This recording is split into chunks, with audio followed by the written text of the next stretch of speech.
Consider the following statement. Self-compassion is not a luxury. It's actually nervous system medicine. Most of us were taught, explicitly or implicitly, that being hard on ourselves is what keeps us accountable, that compassion will make us lazy, that kindness is something that you earn after you do better.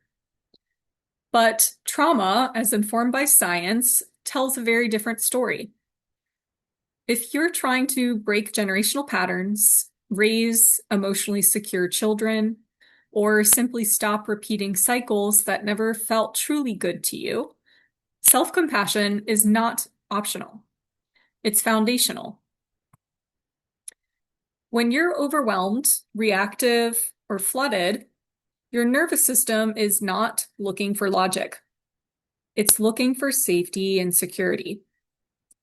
Self-compassion activates the same biological systems that calm a child when they're in distress.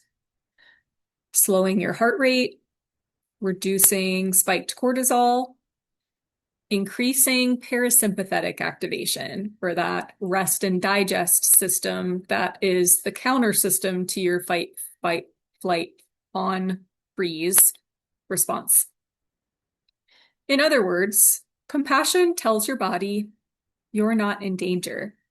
It helps you feel safe and warm, which allows you to let your guard down to feel whatever you're feeling that might be painful or difficult beneath a fear state.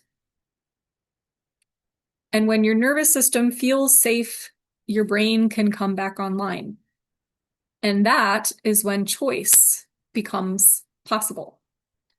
This is why self-compassion is not indulgent, it's actually regulating.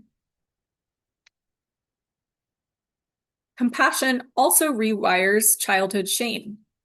Many of us grew up learning that love was conditional. That, for instance, mistakes meant something was wrong with us. That big emotions were too much. That approval came from performance, compliance, or being easy. That's how shame gets wired. And shame isn't just a belief. It's a felt sense in the body, a belief on an emotional, physiological level that says, I am bad, I am failing, I am not enough.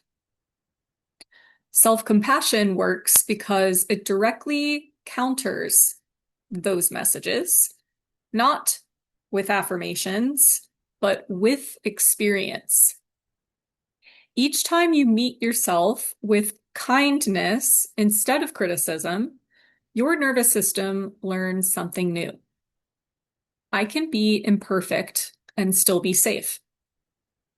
That is how shame loosens its grip, not through self-fixing, but through self-presence. Self-compassion has 3 evidence-based components. The first one is kindness. Speaking to yourself the way you would to a close friend or a struggling, innocent child. You wouldn't turn to a close friend or struggling, innocent child harshly or dismissively, would you? Likely not. You would likely turn toward them, listen, and be warm, a warm presence. The second component of self-compassion is called common humanity. And this is basically recognizing that to suffer is actually part of being human, that suffering is universal and not a disconnected experience. The more you can recognize this, that shame wants to tell you that you're separate and you're alone, the more you can turn toward that, use this common humanity principle, the more you recognize you're connected and you feel more connected as such. You're not alone. You're not broken and in need of fixing. And you're not the only one who finds this hard, believe it or not. And last but not least, the third component is mindfulness. Mindfulness is about noticing what you're feeling without exaggerating it or pushing it away. It's learning to be present with what you're experiencing each moment without judgment.